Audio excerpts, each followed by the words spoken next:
título. Partiu, louco, Abreu. Bateu. Gol!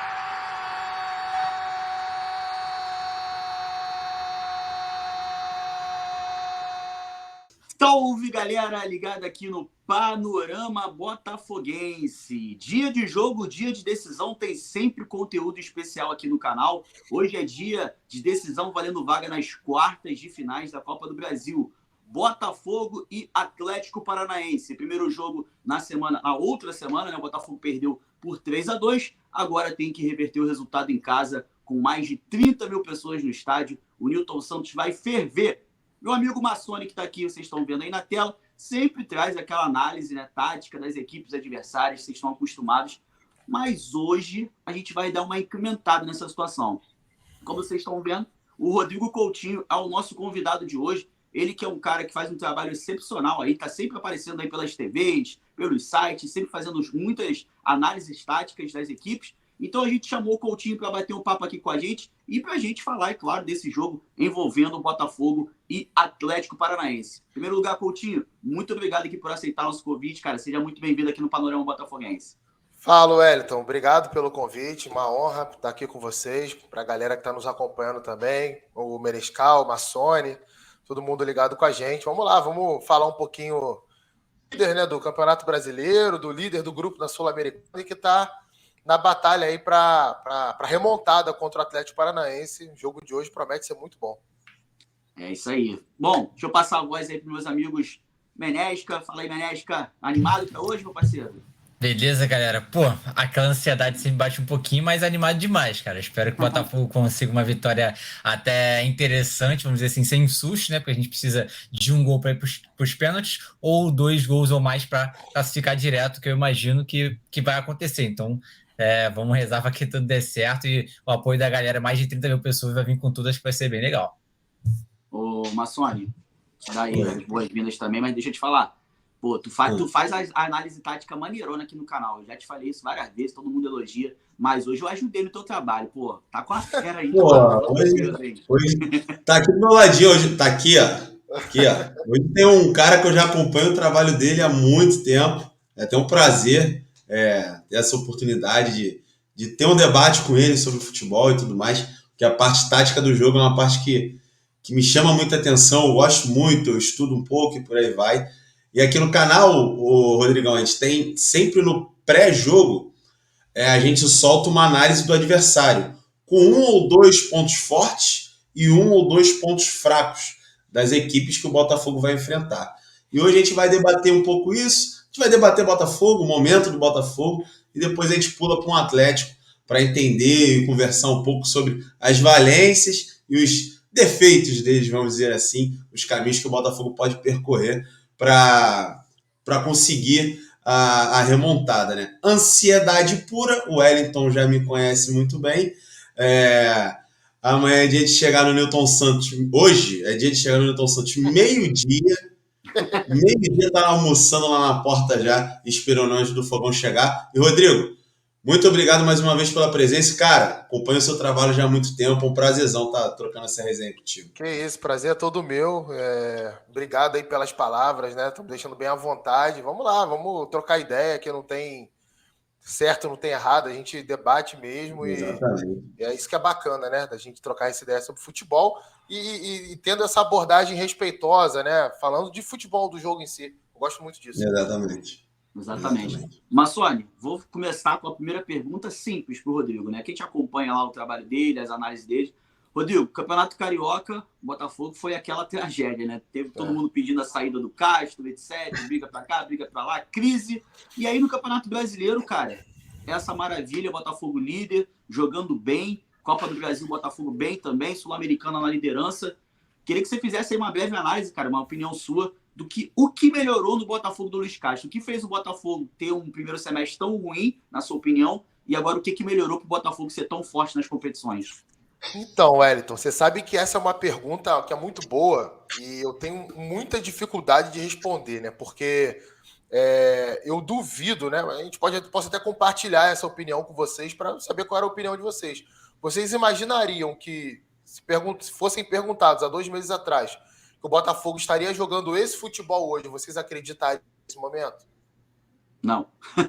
Pois é, então, assim, é uma coisa que, sei lá, eu poderia inventar um monte de tese aqui, né? Inventar um monte de palavra bonita e aí dizer que estava isso, estava aquilo.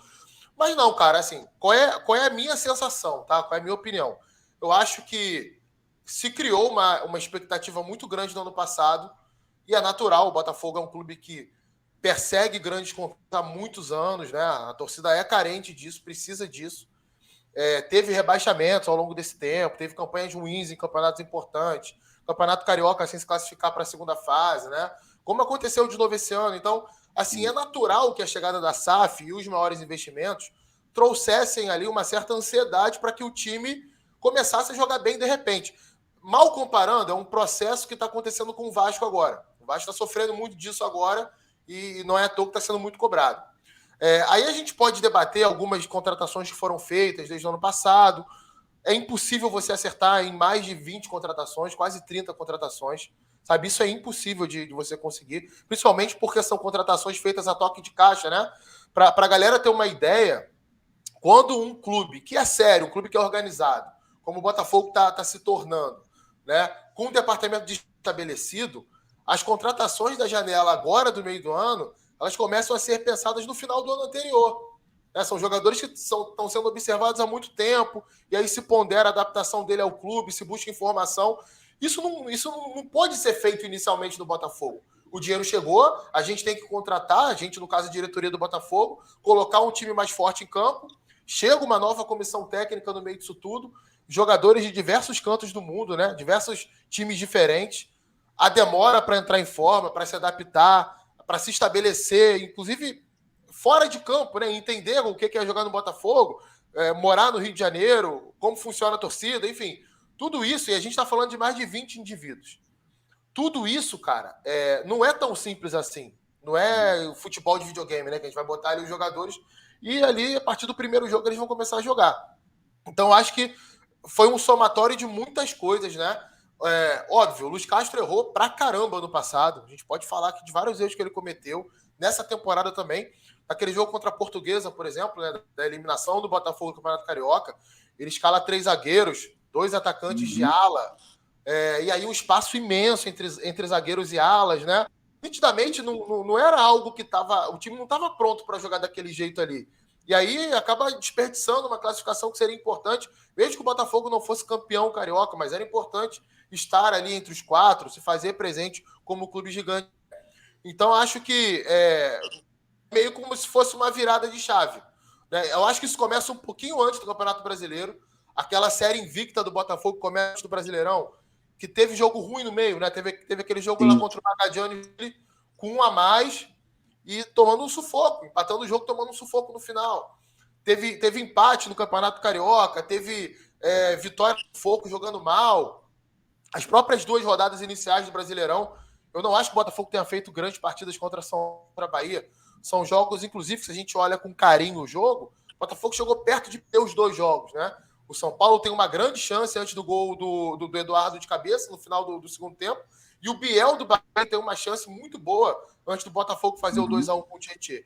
Então, é uma evolução que vem acontecendo gradativamente. O time foi ganhando confiança. O jogo contra o Flamengo, cara, é um grande divisor de águas nisso, porque enfrenta o adversário com o Maracanã entupido de rubro-negros, com a torcida do Botafogo em inferioridade, um time milionário, muitos jogadores bons. O Botafogo faz um jogo maduro, faz um jogo legal de ver, né? Estratégia bem executada e faz um gol com a menos. Aquilo ali acho que deu uma confiança muito grande para o time e o time foi melhorando.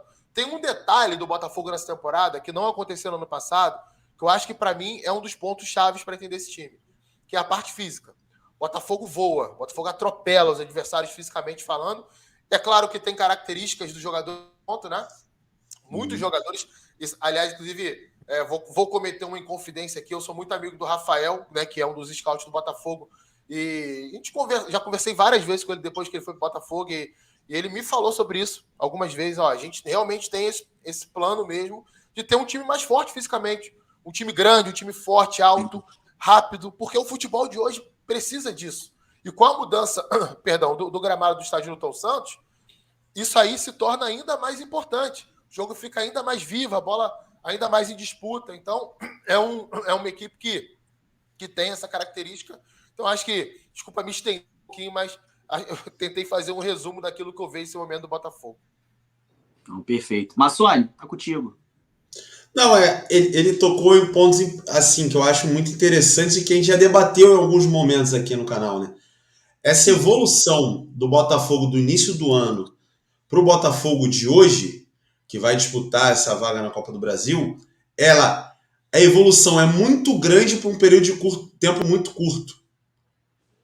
A intensidade de jogo, a qualidade de jogo, o entendimento entre os atletas, e isso eu falo em todas as fases do jogo, com bola, sem bola, com transição ofensiva, transição defensiva. É uma evolução muito visível e é uma evolução larga, cara. Não veio de passinho em passinho. Foi o que ele falou. Botafogo no Carioca. Aquela partida contra a Portuguesa que ele citou foi um desastre esse ano. Nossa. Nitidamente o Botafogo não estava preparado para jogar daquela forma. Nada se concatenava naquele jogo. E o Botafogo veio contra São Paulo e Bahia. Ganhou, conseguiu bons resultados, mas não foram jogos tão estáveis como a gente viu com o Atlético Mineiro, com o Corinthians, com o Fluminense, agora contra o América Mineiro, que você jogou e pouco deixou o adversário jogar. E, cara, é muito rápido. O jogo do Magadianes, para hoje, o Magadianes jogou com o Magadianes tem o quê? Que a gente empatou lá tem um pouco mais de um mês? Pouco mais de um mês. Olha isso. O que o Botafogo jogou lá, que criou pouquíssimo, uma transição lenta, que não é a característica desse time hoje, pelo contrário. E a gente vai falar um pouco isso também, que o pessoal se engana um pouco hoje e fala assim, o Botafogo é um time de transições. Realmente é. O Botafogo tem uma transição muito forte. Se você der espaço para ser contra-atacado, provavelmente você vai sofrer. Mas hoje o Botafogo também consegue construir. O Botafogo também consegue criar oportunidades de fazer gols e furar defesas, até mesmo quando o adversário já está postado. Foi assim com 2 minutos contra o América Mineiro, até mesmo o gol do Eduardo contra o São Paulo já era uma defesa montada. O terceiro gol contra o Flamengo era uma defesa postada do Flamengo. Então o Botafogo, além da sua transição forte, se tornou um time que consegue criar mecanismos para furar defesas. E o Luiz Castro falou muito sobre isso na coletiva do outro jogo. E daqui a pouquinho a gente dá mais uma pincelada sobre isso aí. Cara, antes de eu passar pro Benesca, vou explorar o Coutinho, evidentemente, né? Não é todo dia que a gente tem um convidado tão bom Com assim, certeza. Pelo amor de Deus.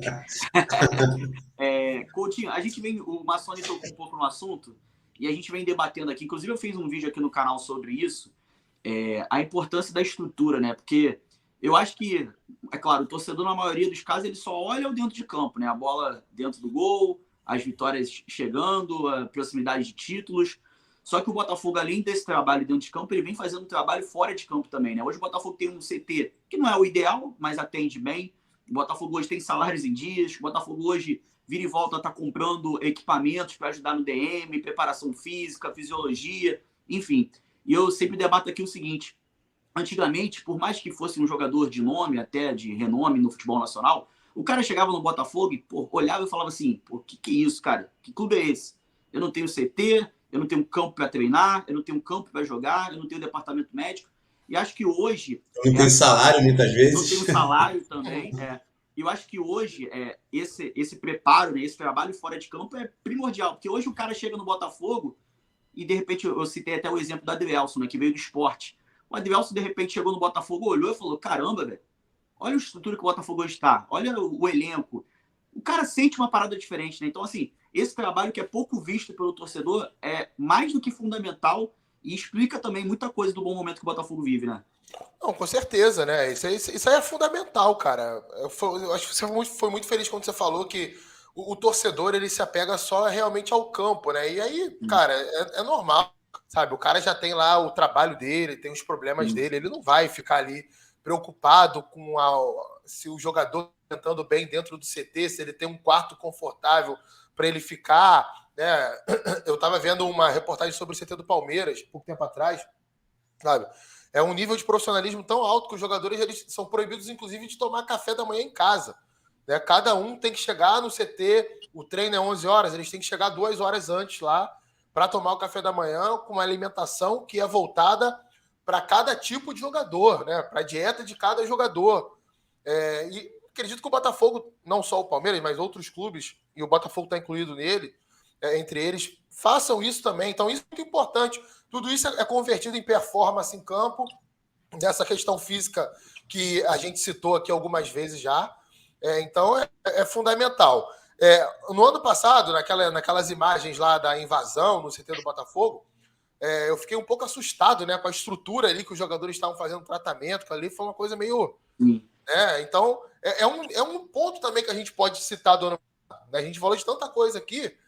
Cara, você pode contratar ótimos jogadores, você pode ter uma ótima comissão técnica, o salário pode estar em dia, mas os equipamentos do dia a dia para se recuperar de um jogo para outro, a logística de dentro de um CT, né, tudo isso tem que também funcionar muito bem, porque nos outros clubes que você vai competir, isso também funciona muito bem.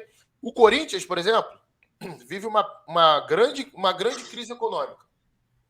Eu já tive a oportunidade de ir no CT do Corinthians. Cara, é de outro mundo, assim. É de outro mundo. É absurdamente bom. E é um clube que vive uma grave crise. Hoje tem menos potencial de investimento que o Botafogo. Então, isso também é convertido em resultado, em desempenho dentro de campo. Muitas vezes é deixado de lado, mas é fundamental para mim. Sem dúvida alguma. A gente sempre fala muito aqui, né, Wellington e Menes, que o campo, que é o que a gente vê, que é o que a gente tem contato, é a ponta da ponta da ponta do iceberg, né? Tem todo um trabalho atrás. O campo é o último momento, é o último estágio de todo o trabalho. E é o que a gente tem acesso. E é o que a gente comenta, a gente forma opinião através da última ponta do trabalho, né? Verdade, total. Eu lembro quando eu era criança, cara. Eu sou de Niterói, né? Eu moro em Realengo hoje, me casei e moro em Realengo, mas eu sou nascido e criado em Niterói, em Santa Rosa. Então eu morava muito próximo do estádio Caio Martins. Quando eu era criança, eu nasci em 86. Então quando eu tinha ali 8, 9, 10, 11 anos, pegava minha bicicletinha lá no Caio Martins, porque, cara, era aberto o treino. Todo mundo podia entrar e ver. Então, o Botafogo lá de 95, eu via treinar todo dia, cara. Sérgio Manuel, Túlio, Gotardo, Donizete. Acabava o treino, ficava uma molecada que morava lá perto do Caio Martins. O Túlio parava às vezes para trocar ideia com a gente, ficava chupando laranja, ela saía do vestiário, ficava lá zoando com a gente lá, e outros jogadores faziam isso. Valber, ex-zagueiro Valber, que jogou no Botafogo, no Flamengo, no Vasco, Fluminense, parava também lá, Donizete. Groto, zagueiro, morava perto de mim, foi reserva do Botafogo lá atrás. Então, por que eu estou citando isso? Porque era um tempo muito diferente, né? Os treinamentos eram abertos, a imprensa ficava o tempo inteiro dentro de campo, dentro do vestiário, os torcedores frequentavam, tinha discussão de torcedor com jogador, sabe? Você via os dirigentes da época, eu lembro muito disso, os dirigentes da época, cara, era muito amador a situação. Era muito amador o futebol dos anos 90 no Brasil, assim. E eu tô citando o Botafogo porque foi um clube que eu tive contato naquela época, porque eu morava próximo de onde o Botafogo treinava e mandava os jogos. Agora, outros clubes isso também acontecia. A gente tem vários episódios aí. Então, esse profissionalismo de todas as áreas, de todos os campos, tem muita gente saudosista que sente falta, sempre mais romântico do futebol. Mas o futebol mudou, gente. Não estou dizendo que é melhor nem pior. O futebol já é diferente. Então, o clube precisa ter, sim, um espaço de altíssimo nível, com 1, 2, 3 campos, com ótimo gramado, né, com gramados que simulem aquilo que vai ser encontrado no próximo jogo, com uma ótima aparelhagem de musculação, de fisiologia, de fisioterapia para recuperar o jogador de um jogo para outro, né, um CT que seja integrado, onde o jogador acabe o treino, ele não tenha que andar, sei lá, 1 quilômetro para ir para o quarto dele descansar. Pequenas coisas assim que tem muitos que vai ouvir a gente, vai ver, isso aí é frescura, quem joga, joga. Realmente, quem joga, joga. Mas foi o que vocês falaram. É o detalhezinho, é o percentualzinho, é o 5% a mais, é o 10% a mais, que no final das contas faz toda a diferença. Com certeza. O Severiano fez até um comentário sobre isso no Botafogo Connection, que ele falou que a primeira impressão deles quando eles chegaram para conhecer a estrutura do Newton Santos foi o susto que o Castro tomou quando ele viu que do vestiário para o campo de treino você tinha que andar 10 minutos dentro do estádio. E ele foi Aí cronometrando. foi o que tu falou. O torcedor fica naquela, o futebol raiz. O jogador joga. Quem joga bola mesmo joga na chuva, joga na areia, joga nisso, joga naquilo. Só que, meu irmão, o futebol atingiu um nível de competitividade muito grande, cara. Tá todo mundo preparado. Se você não tiver preparado, esses 10 minutos de ida e volta dentro do estádio para ir treinar, fazem diferença. Você acha que não, mas faz. É tudo calculado. O nego tomou um susto quando o Abel falou que controlava o sono. Controlava não. Ele media o sono. Ele tomou um susto, mas isso já é normal no futebol há algum tempinho. Sim. Não é nada novíssimo. Então, o Brasil utilizou isso na Copa do Mundo, muitos clubes da Europa utilizam isso. Então, cara, o jogador hoje ele é realmente totalmente monitorado. É do sono, a alimentação, a caminhada que ele vai dar ali, porque o cara custa muito dinheiro e se o time perder, perde parte técnica, parte tática, parte financeira, perde tudo. Você perde todo um planejamento se você começar a estourar jogador. Fato, com certeza. Menesca, manda aí, Menesca. Ainda não te acionei no papo. Não, tranquilo, pô. Não, uma coisa, falar um pouco do que a gente vem falando, inclusive até nas lives aqui no Panorama, né?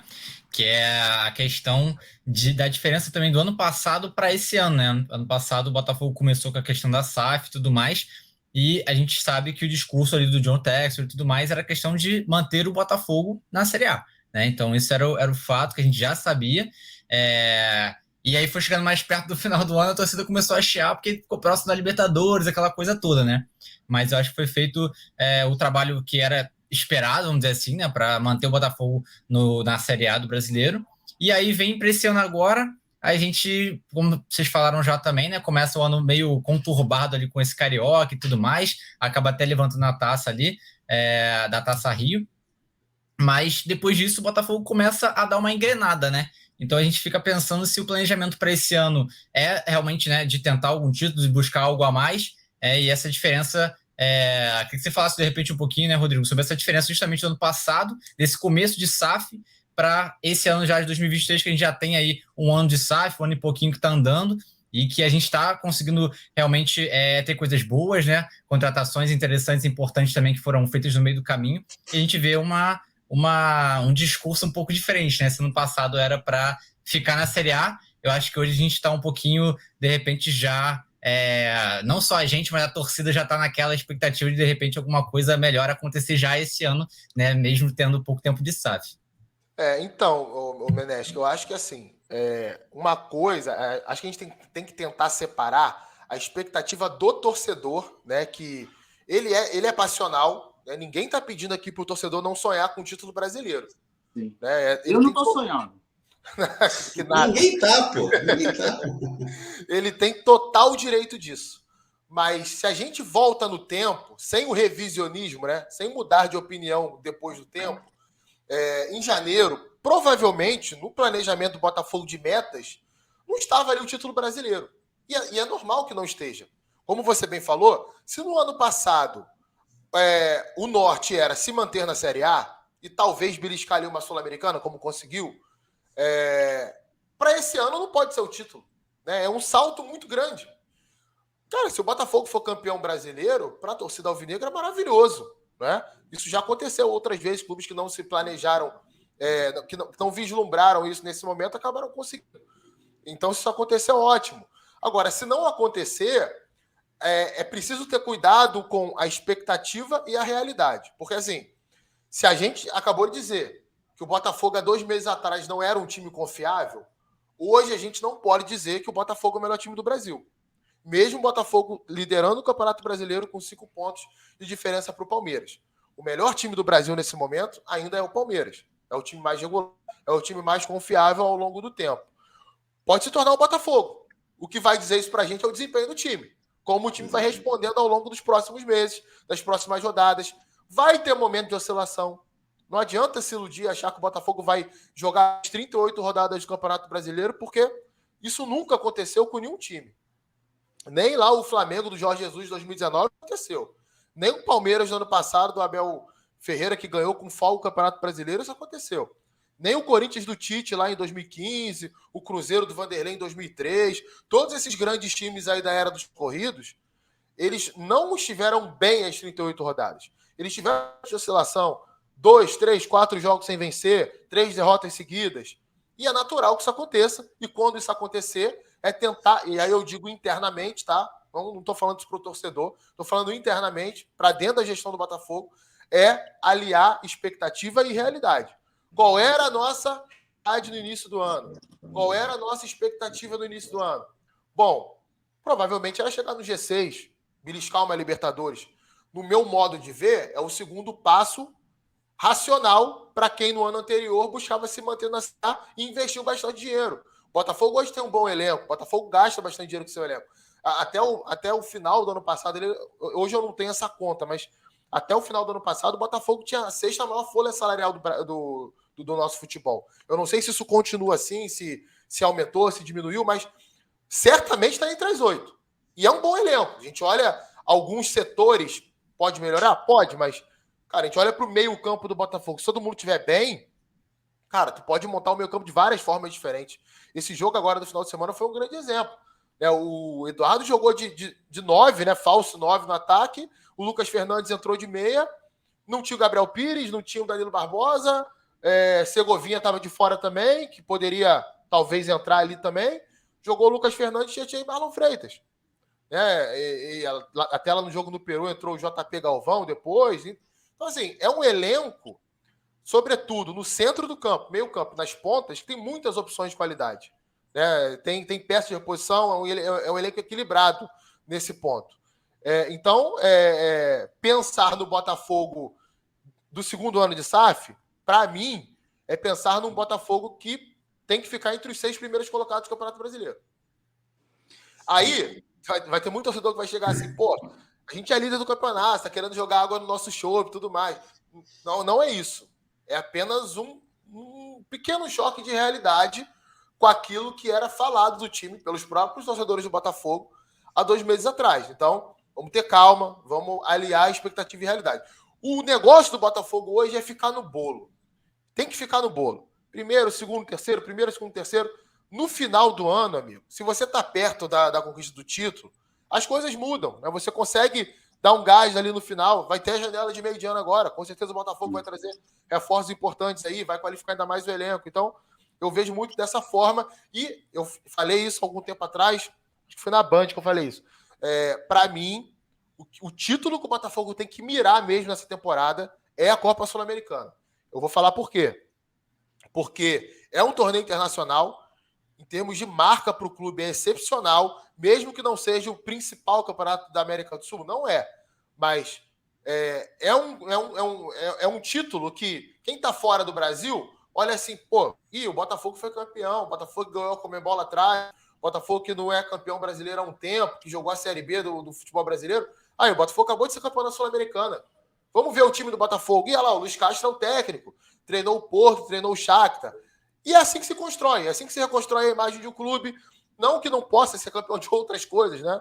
Ou pode até não ganhar a Sul-Americana e ganhar o campeonato. Mas, para mim, o norte deveria ser esse, nessa temporada, porque, para mim, é o campeonato, inclusive, mais acessível tecnicamente para o Botafogo ser campeão.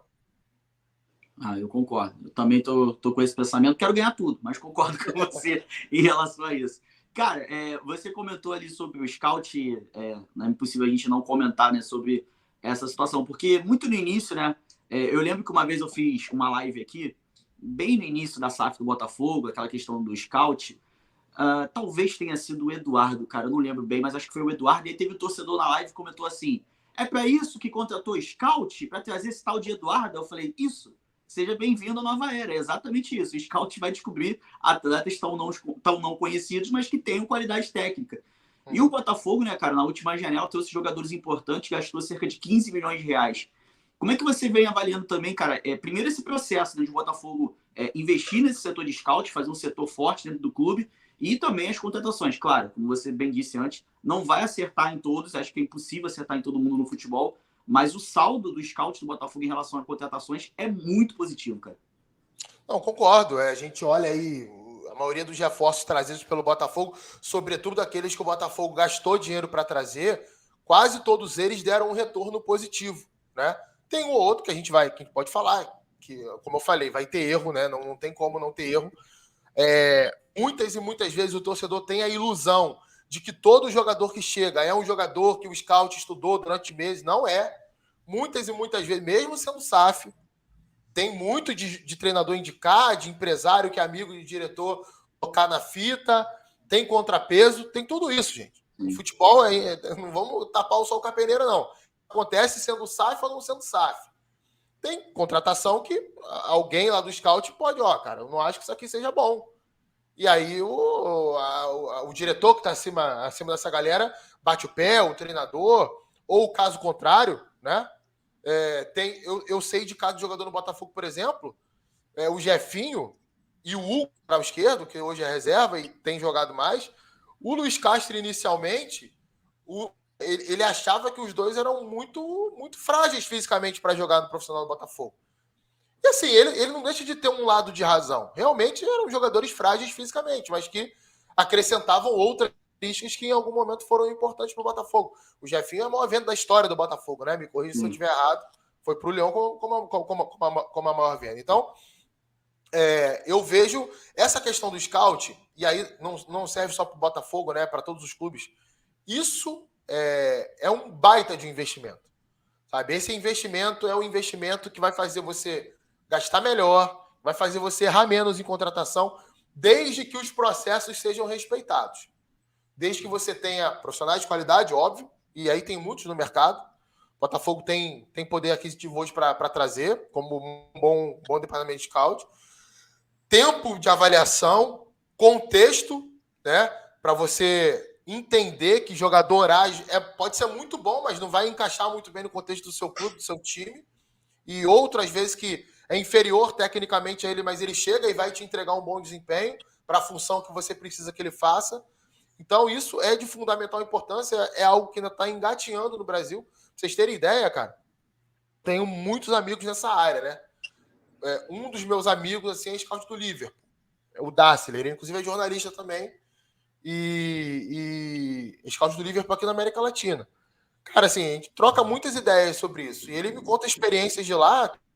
Cara, o Brasil não está muito longe de chegar no nível de avaliação dos caras, de observação, de detalhamento, sabe? De aproximação para entender, porque um bom trabalho de scout não é só dizer se fulano de tal bate bem com a perna direita, com a perna esquerda, se cabeceia bem, se ele joga bem nas duas laterais, qual é a função que ele faz. Isso é fundamental, isso é importante. Mas vai além disso. Qual é o comportamento dele no clube? Como ele se relaciona com os jogadores, com o treinador, nos momentos ruins daquele time, nos momentos bons, qual foi o comportamento dele quando o salário mudou, quando o salário aumentou, né? Como é a estrutura familiar daquele jogador? É casado? Não é? É de sair para a noitada? Não é?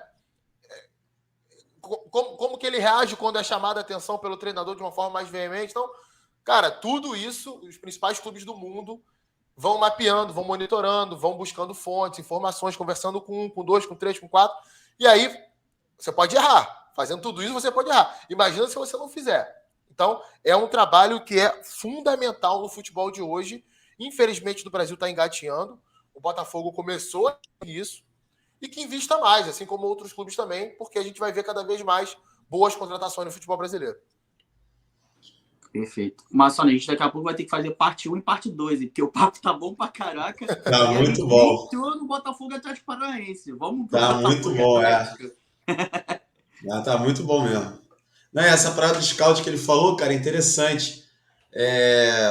Porque, assim, principalmente quando a gente vê um jovem jogador sendo vendido aqui no Brasil, a gente fala assim, pô, esse clube... o Real Madrid vem aqui, cata um moleque de 18 anos. Cara, eles monitoram esse moleque desde os 10. Perfeito. Ele já conhece esse moleque há muito tempo. Pô. Ele não conheceu esse moleque no Sul-Americano Sub-20. Pode acontecer do primeiro contato ter sido no Sul-Americano Sub-20, obviamente. Mas normalmente esse moleque vai sendo monitorado lá de trás. Lá de trás. A gente tem um exemplo no Botafogo, o Matheus Nascimento, que é monitorado por clubes europeus. Exatamente, exatamente.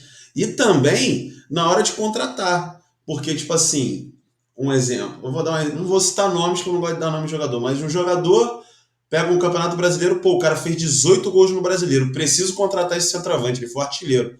Mas ele se encaixa no modelo de jogo que seu técnico trabalha. E a gente também teve um exemplo aqui. Quando o Herisson foi dispensado, foi emprestado, porque o Luiz Castro não entendia que ele se encaixava no modelo de jogo do Botafogo, muita gente deu piti, reclamou e tal. Mas hoje, você com a característica do Herisson, não estou falando... Eu adorava o Herisson, porque ele entregou em um momento importante do clube, um momento que o clube estava começando a ascender, ele estava entregando gols, estava entregando resultados. Mas o modelo de jogo que o Castro usa hoje, com a característica do 9 que a gente tem, e até mesmo com a característica do falso 9 que a gente teve com o Eduardo, vocês acham que bate com a do Herisson? É totalmente diferente. Tiquinho Soares é homem de abrir lado de campo, de aproximar com meia para tabelar, homem de reter bola longa. Botafogo tá apertado, quebra na frente que o Tiquinho segura. O Herisson é jogador de ataque à profundidade, força física. E aí muda totalmente o jogo do Botafogo. Então o scout também serve para isso. Não é porque o cara foi artilheiro, não é porque o cara deu mais assistências, não é porque o cara acerta um monte de cruzamento. Beleza, isso é importante. O atacante tem que fazer gol, o meia tem que dar assistência, o lateral tem que saber cruzar. Isso é óbvio. Mas, além disso, o que ele te entrega? Ele vai fazer teu time rodar? Ele vai fazer teu time jogar? O scout está aí para isso. E antigamente, existia muito erro de que o diretor contratava assim. Pô, esse cara faz gol, eu preciso dele aqui. Ainda hoje a gente vê isso acontecer. Eu vou te falar que em todos os clubes, tá? Depende muito do perfil do dirigente, isso, né? Tem dirigente que gosta muito de aparecer com as contratações. Então, ele busca um perfil ali mais midiático, né? O Flamengo tem um dirigente assim, o Marcos Braz é um dirigente assim. O próprio Textor, cara, ele hoje um pouco, mas no primeiro ano de SAF, ele tinha ali um ar um pouco fanfarrão, né? Uma coisa meio bonachona, assim. E aí, quando o Botafogo entrou em crise, ele sumiu e aí começou a ser cobrado. Aí depois, acho que ele tirou a conta dele do Twitter, né? Ele desfez a conta dele do Twitter. Aí hoje ele já sente que a situação é diferente, né? Que talvez aquele comportamento que ele teve não é o comportamento ideal para ele ter, sendo o dono de um clube no futebol brasileiro, um clube de massa como é o Botafogo. Então, essas interferências, elas acontecem de formas diversas, depende muito do grau do clube, né? Por exemplo, se a gente vai para a terceira divisão de Campeonato Brasileiro, segunda divisão de Campeonato Brasileiro, vocês podem imaginar o que acontece. Clube que tem dificuldade lá de pagar o salário. Aí o empresário tal arruma um patrocínio que vai conseguir com que a folha salarial feche até o final do ano. Mas aí esse empresário tem lá 4 jogadores que ele vai botar no elenco. E o treinador é obrigado a escalar muitas vezes. Isso acontece. Muitas vezes o treinador é obrigado a escalar. Tem clube, por exemplo, que os jogadores da base, eles representam ali, eles têm que ter uma porcentagem de minutos. Porque é ideal daquele clube que venda pelo menos 1 ou 2 jogadores da base até o final da temporada. Então, os caras têm que ter minuto, tem que aparecer, tem que evoluir, desenvolver. Então, e às vezes não é o que o treinador quer. O futebol, ele tem pequenas particularidades que muitas vezes passam batido, que até poderiam ser mais debatidas na imprensa, e não são, e que influenciam no desempenho de um time, no desenvolvimento, no resultado de um jogo. Se um cara do A jogar bem em um clube, e no clube B o cara arrebenta. Pô, por que será? Né? Será que ele desaprendeu a jogar? Ou será que ele aprendeu a jogar? Então não é tão simples não, né? Futebol não é uma coisa simples como muita gente às vezes pinta que é.